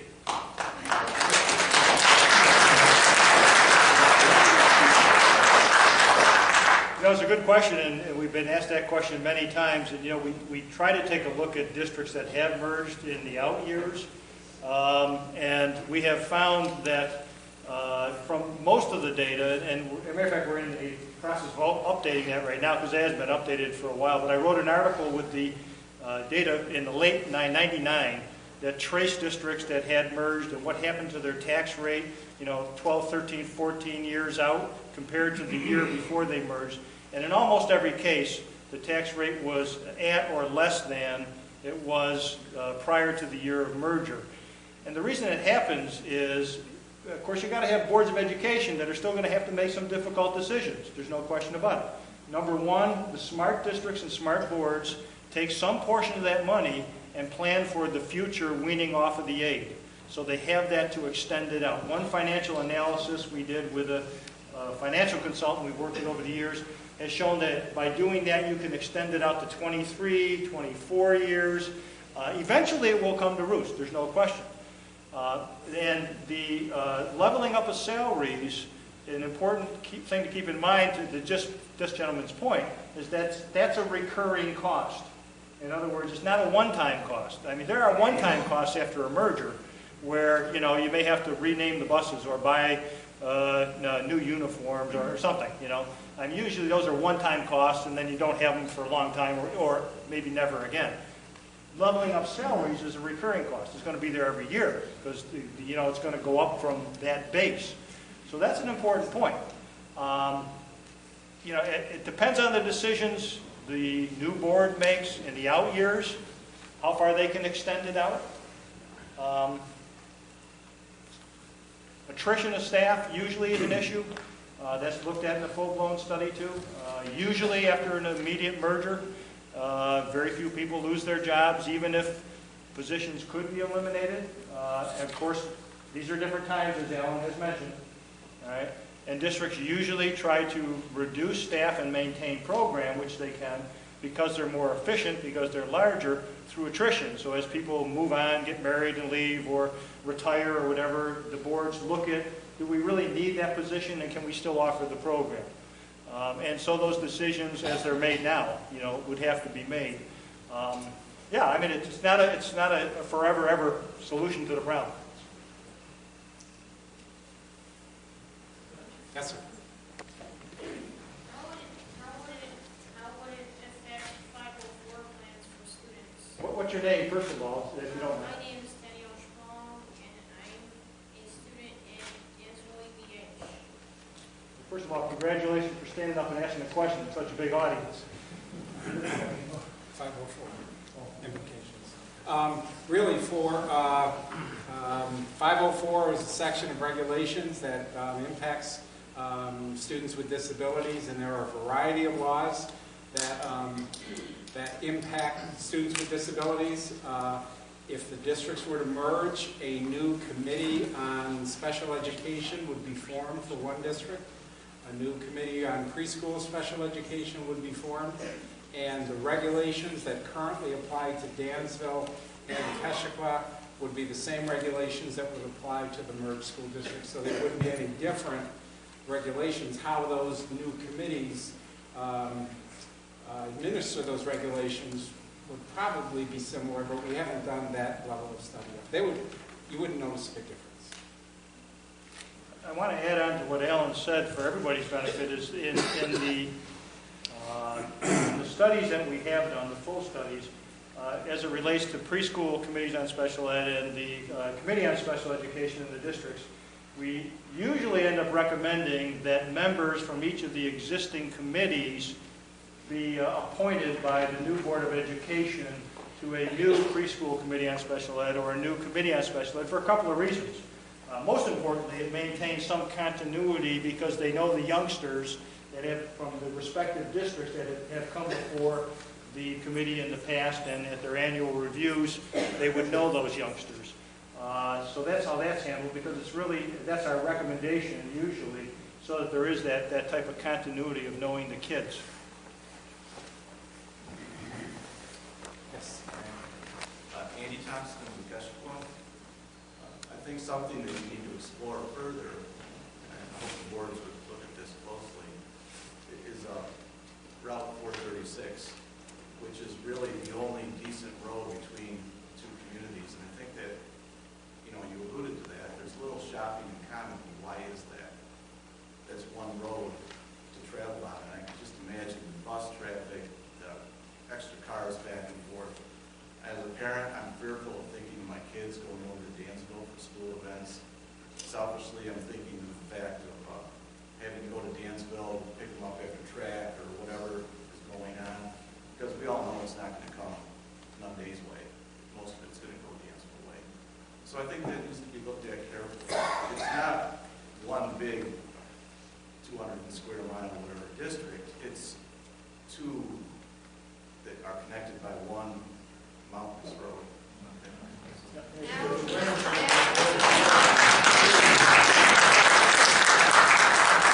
Good point. I mean, just aside, also the geography of the district as well. We know that full well. And that's why in full-blown studies, there's always a detailed analysis done with the transportation directors from the two districts to talk about how can we safely and expeditiously get kids, given the geography and the distance, to the schools. Admittedly, geography plays a role in it. There's no question about it. The other thing, just even more generally, is as these boards decide whether or not they're going to undertake a merger study, I think they know what every other board knows is, and that is that every merger study that I have ever seen or that I've ever been involved with, there always are some pluses and there always are some minuses.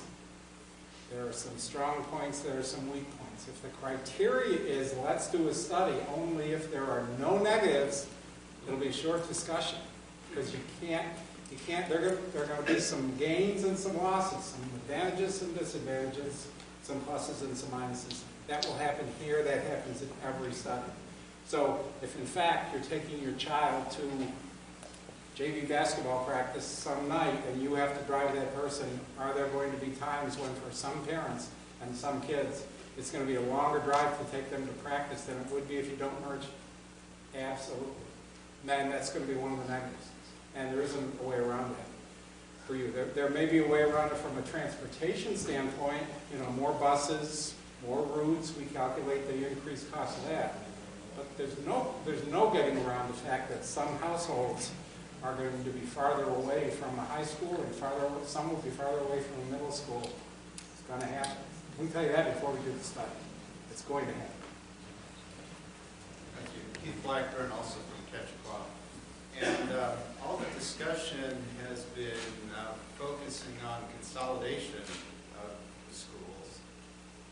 One high school, I don't know, one middle school possibly.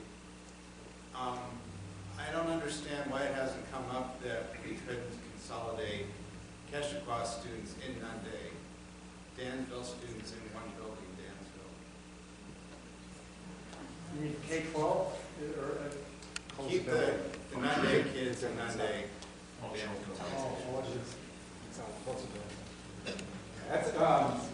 It's a different study. It really is. Short answer. Because what we're talking about is, this is a merger study, this is a discussion about two districts coming together. Also, follow-up, you could merge the business offices. There are many districts throughout the country. They're very big geographically. They have several high schools that serve the local population. So, So let's understand what we are discussing here and what this preliminary study is about. It's about a merger of two school districts. Number two, there is a different kind of study that could be done that says we don't want to talk about merger. We want to talk about whether or not we can make our own individual district a little more cost effective. Can we close a building? Can we reduce more programs? What can we do as a district to save money? That's a great question. It's a different study. Another option may well be, are there ways that we can share more services? Can we share our business office? Can we share our curriculum coordinator? Can we share our director of transportation? Can we share our cafeteria manager? And those studies, that's a different study also, but those studies are going on across the state as well. So all of those things are good ideas, which are pursued by different boards of education for different purposes, but you don't do all of those things in the same study, and so any of those are possible. We have done them all. So, as a follow-up, if we merge the business offices only, kept all these campuses open like they're operating today, you still get the incentive money. No. Why not? The only way,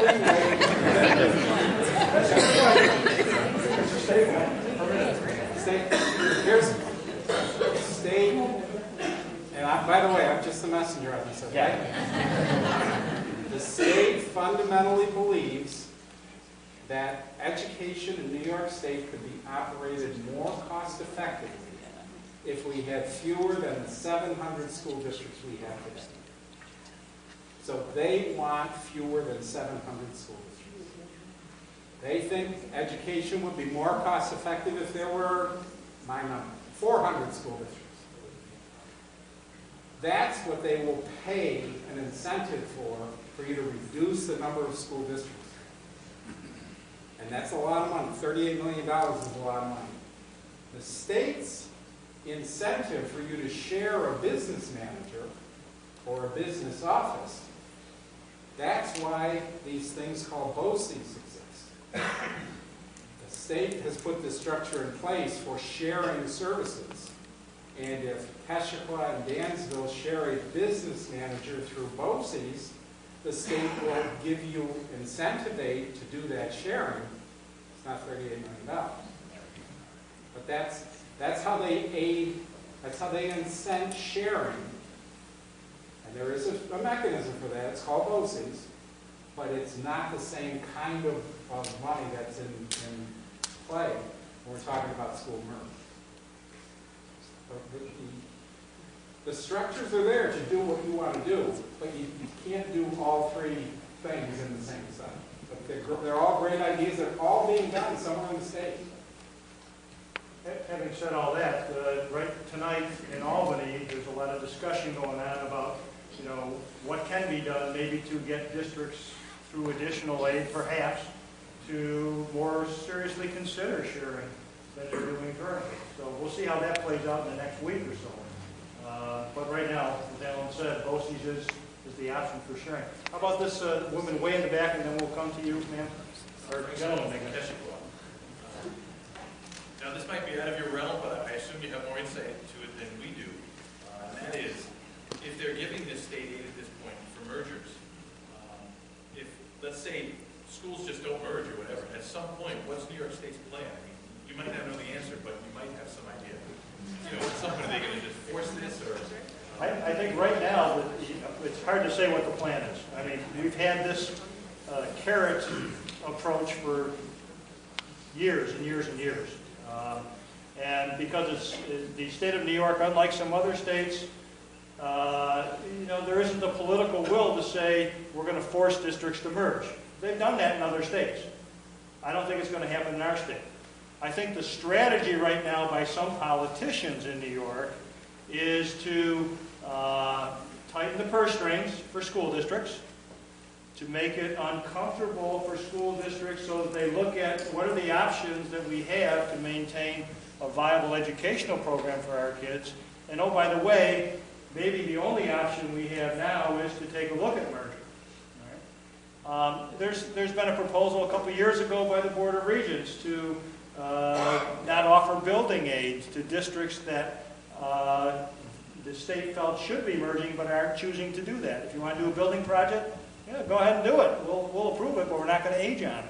So disincentives. The state has talked about disincentives if you don't merge, and we think you should. But your guess is as good as mine as to what's going to happen. But right now, I think it's just the noose is tightening around districts' necks to do something.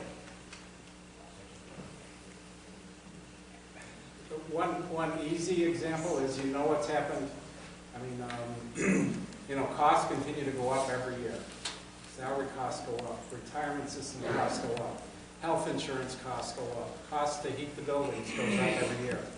Most school districts, 70-some%, are receiving less money in state aid today than they did in 2008, 2009. So while costs are going up, the state support for education is going down, and that's the noose tightening that Bill was talking about.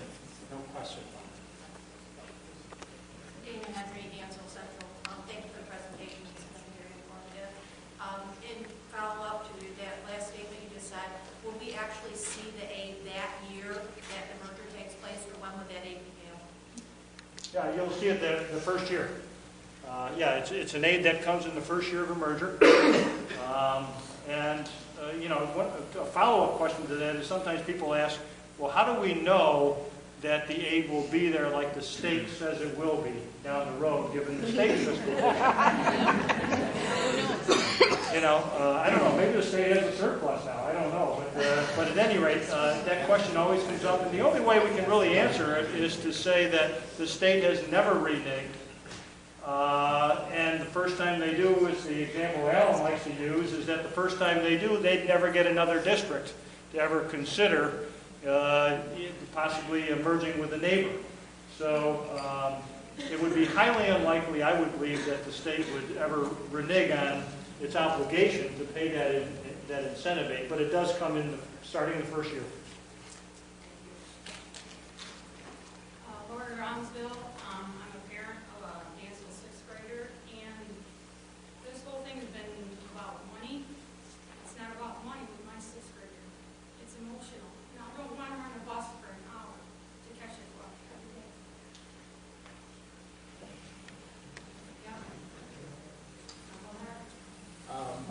I don't know if you want us to comment.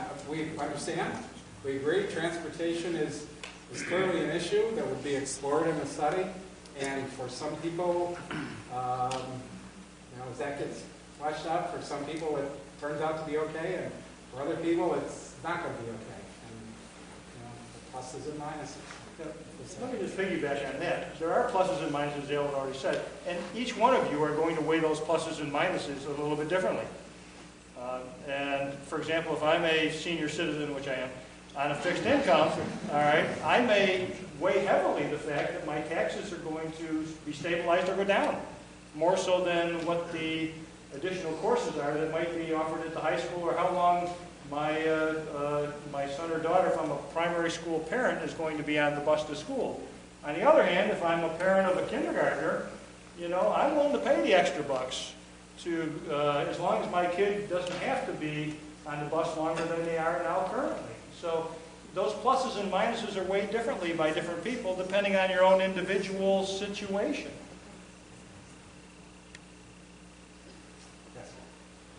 Selling Castro Ketchupot. On a merger, transportation, if you have the same group of people, one of them being in a union and the other being incorporated in a multi-union, what would be the suggestion on resolving that? When a new Give you school, an example, we have a union, our own union, Danville has incorporated labor buildings ground, or maybe kitchen or something like that. when the new merged school district is formed, the employees of that new school district would get together and would petition the new Board of Education to recognize a particular union. And the employees would say to the board, for bus drivers, we want bus drivers to be separate, or they may say we want bus drivers to be with buildings and grounds people, we want school nurses to be with teachers, we want secretaries and aides to be together. The employees figure that out and petition the board. The board can then say, yes, we agree with the way you structured your union, or no, we haven't, and then it gets appealed. But it starts with the employees organizing themselves and requesting to be recognized by the board. Thank you. So, well, and to follow up on that then, does that mean, just like with the teachers, would you stay the same until it's resolved? Yes. Okay. Hi, I'm Samantha Gibson from Dansville.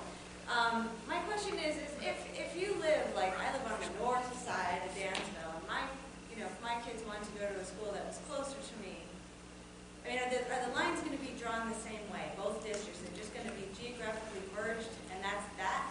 Or if saying, well, I'm closer to Livonia, I'm closer to Geneseo than I am to Nunde, would I have the option of sending my kids to different school districts? If you live in the newly merged district, you would only have the option of sending your kids if the district has a policy, as I mentioned here, of accepting out-of-district students, and there would probably be a tuition basis that you as a parent would have to pay if they did. So as a resident of a merged district, this is your resident district, and you have the right to send your kids here unless you choose to tuition them out and have a district that's willing to accept them. Your rights to send your student to Livonia or Geneseo will be the same in the merged district as they are right now. Exactly. Doesn't the state, upon a successful merger, doesn't the state as a final step review district boundaries and consider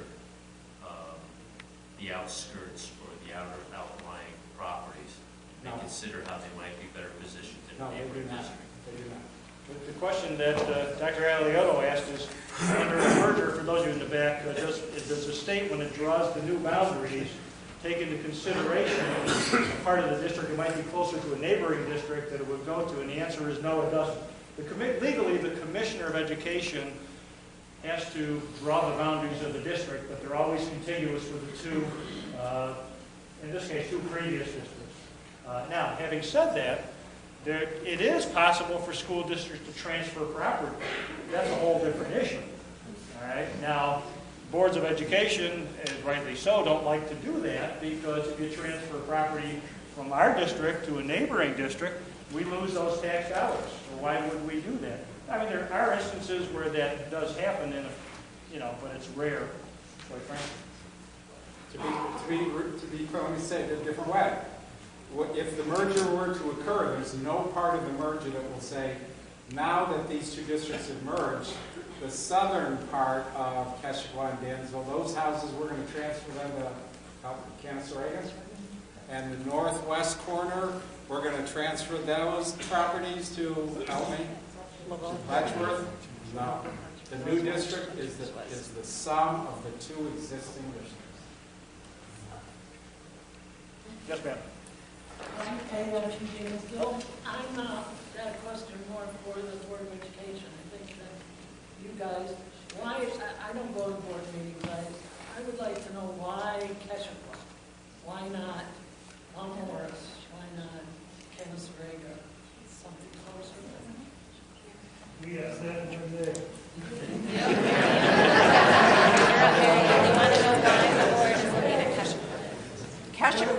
Keshequa invited us to explore the option with them. Canaseraga did not, Mount Morris did not. 3 or 4 years ago, Dr. Aliotto invited every one of the neighboring districts to explore sharing options with us, and nobody was interested. If Keshequa invited us to do this, then who's paying for all of these studies? Because this is not free. Let me answer her question, then we'll answer yours. Districts are sharing. This cost, yes. With a full-blown merger study, there is a chance that the Department of State of New York funds those studies for villages, towns, and school districts. So, if the districts, your board decided they wanted to move forward, we would certainly encourage them to apply for those ones. You're right, I don't work for free. Kathy Giles, Keshua.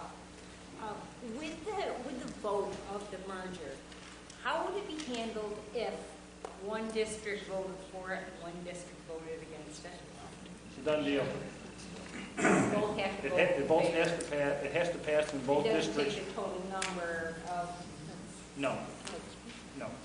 Everyone hear that? In order to merge, the community votes have to pass in both districts. You don't add the voting results of the two districts together in the back. Did you get that?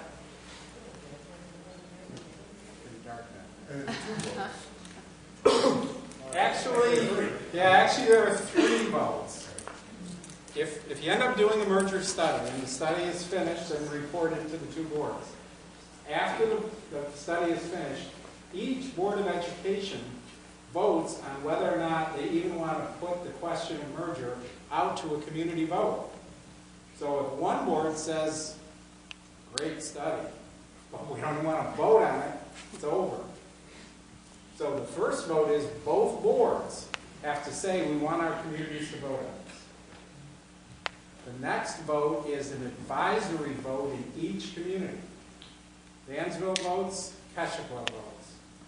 It has to pass in both communities in order for there to be a final vote, which again occurs in both communities, and again it has to pass in both communities. So a board vote in each community, an advisory vote in each community, and a final vote in each community, 6 different votes in order for the districts to merge. Can I ask, why do you have to vote twice for the community?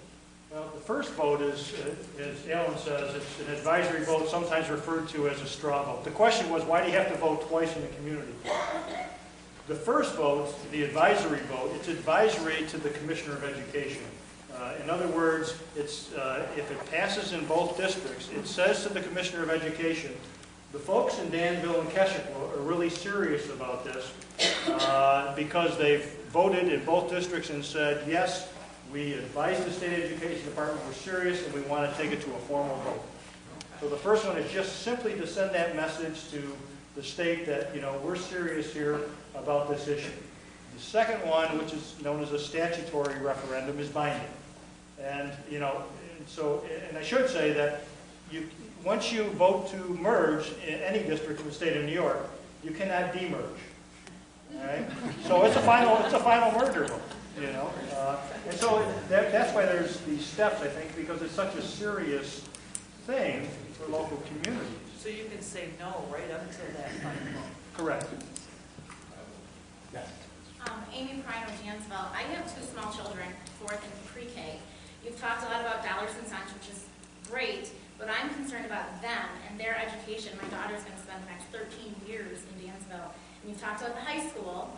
What about the elementary? You said they're going to stay in their respective schools, so does that mean when they get to middle school, which is a very tough transition time anyways, they're now going to have to be bused to Keshua, dropped in the school, but they don't know anybody, they don't know the teachers, they don't know their surroundings, or is there going to be some way to ease that transition for all of these separate elementary school kids now coming together as one?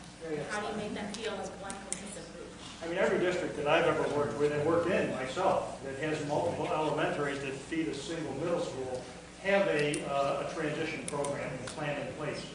And there's a variety of things that districts do to ease that transition for elementary kids to middle school, as well as for middle school kids to high school. And so I would find it to be highly unusual in a merged scenario here that the faculty and administration in the buildings that are sending or receiving youngsters don't work closely together to make that transition as smooth as possible. It happens everywhere because they know it's suffering, particularly for the elementary kids. If they're 4th graders or 5th graders transitioning to a 6th or even a 7th grade, and where we see a big issue, quite frankly, is kids that transition out of 8th to 9th grade. That's a huge transition. But, yeah, I mean, every district does that. Todd, say it is a successful merger, all right? There's obviously going to be bumps in the road administratively. Do you stay on as consultants, or you have to be hired again to consult with the superintendent or any superintendent of any problems? You mean after a merger? After merger. there's gonna be Now, when we problems. finish, actually, if you take a look at the whole process, merger process, there's really two phases. There's the study phase, and, you know, we typically serve as consultants, independent, we don't work for the state, you know, we do the study phase, right? When we finish the study, we're done. Then there's the whole voting phase, and the state education department comes in and takes over that phase of the thing. When the district is merged, if it is a new district, I mean, technically, our work is done well So before. you come in and say, this can be done, and this is the cost, and this is the percent, whatever, and then you're done. Exactly. Are there other consultants that can come in, that could be hired by the district to help with the transition of merging? Not yourselves, but other consulting firms that do that? There are people that work with, you know, districts that are newly merged, yeah. There's financial consultants that work with them. There's organizational consultants that work with them. We don't happen to do that kind of work. Jeff Lager from the Keshwa School District. I was going to go on Tom's a little farther. For the $38 million incentive you've got for us for 14 to 15 years, that's like $2.7 million a year. You've already used up 2.1 of it to level up the teachers and to keep the tax rates the same. Those two are not going to change. So really, you're only working with about $500,000 for any extra transportation, changing the names on the buses, the uniforms, per year. I think you're right in the short term. I'm not sure you're right in the long term. Okay? And again, because you take a look at what happens with the staffing pattern over time, again, going back to the notion that most boards don't eliminate positions that they could eliminate in the short term because they don't want to put people out of work. But in the long term, when positions come up, there's usually attrition, and that reduces the amount of cost of the overall teacher salaries and other support staff and administrative salaries, you know, as attrition occurs over time. And again, the only perspective on that we can really take a look at is what's happened to tax rates of districts that have merged down the road, and have they been able to, despite leveling up salaries and other things, have they been able to keep the tax rate down low, even lower than it was prior to the previous districts? And in most cases, that's the case. So I don't know how to answer it other than that, quite honestly. The new Board of Education has to make a fundamental decision about staffing. And that fundamental decision is, are we going to put people out of work? Or are we going to reduce positions only by attrition? We identify that as a question for the board. We don't make that decision. The consultants don't make that decision. But that will dramatically impact the savings, the additional savings that will accrue based on that decision that's made and how that's administered. So, again, with staffing and knowing how much money it is, we've just skimmed the surface with this preliminary study. But even then, there will be decisions left for the board. I'm told we have time for one more question, but rest assured that Alan and I always stick around. If you have a question and we don't get a chance to answer it now, we'll be here. Come on up and talk to us, and we'll be glad to talk to you. Okay? So this woman over here had the last question. I think you did. Great. I'm Lisa with Keshwa. My question is, why can't we get a feel from the community now before we shell out $40,000 to see if there's an interest instead of losing money? I mean, the boards, they could get a feel from the community members ahead of time before we take that step and throw money away that we're trying to save. I don't think there's anything saying that, you know, the board couldn't do that. And at the same time, you know, quite honestly, I think you also elect your board members to be representatives of the community. And a lot of people were clueless about this until it got so far. So I really think that they were kind of left out, and the community would like to, I think, a say. Yeah. Well, again, I would encourage you and anyone else here this evening to make sure you express your opinions to any board member that you know, one way or the other, because obviously the boards have a decision in front of them whether they want to take it to the next step or not. So, you know, I think that's your way to really inform them. So Here's one final perspective on that question too. Why are we here? Everybody who's in the audience tonight came here tonight because you just can't wait to merge. Raise your hand. What do you smoke? Okay. Right. So you're not really different from most communities. But the whole notion of the study process is that the people who will make that decision about whether you should merge or not, the communities, have good information on which to make that decision. And given the amount of study that's been done thus far. That's what I mean, based on what you've presented so far. Right. I mean, you kind of shed some light on it, but then kind of get a feel from the community to see if they're still supportive or whatever. Maybe they. I think it's really important to understand that this study says there probably aren't circuit breakers that you ought to cut it off immediately. But the study also doesn't say it would be a great idea for you to do a study. There are pluses, there are minuses. We think you should consider those, and you have to weigh how those pluses and minuses fit in your community. But I think the study process is all about getting people good information so they make a more informed decision. did you want to wrap up? And again, Bill and I will stick around, but I think we've been cut off for questions, so we'll be happy to stick around. I'm Anita Booinger. I'm the president of the Keshequa Board. I just want to thank everybody for coming. You had great questions. We have a lot to think about, and the questions are going to help us to kind of go through all that information.